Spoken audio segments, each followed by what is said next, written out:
যখন কোনো client makeup artist বুক করে তখন সে অনেক কিছু এক্সপেক্ট করে একজন মেকআপ আর্টিস্টের উপর। এক্সপেক্ট করে তার এবড়ো খেবড়ো স্কিন সমান করে দেবে, তার পিম্পল গায়েব করে দেবে, স্কিনে গ্লো এনে দেবে। হ্যাঁ, মেকআপ তোমার স্কিনের উপর একটা ইলিউশন ক্রিয়েট করতে পারে, কিন্তু এটা তো কোনো প্লাস্টিক সার্জারি নয়।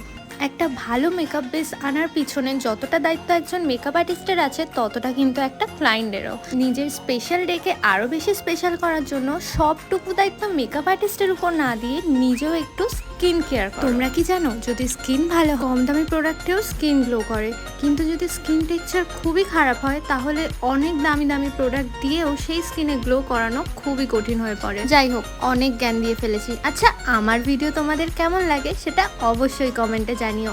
আর তোমরা আমার ভিডিওতে এত মিষ্টি মিষ্টি কমেন্ট করো, সেগুলো পড়তে আমার খুব ভালো লাগে। হ্যাঁ, হতে পারে সবসময় রিপ্লাই দিতে পারি না, কিন্তু আমি সবসময় চেক করি।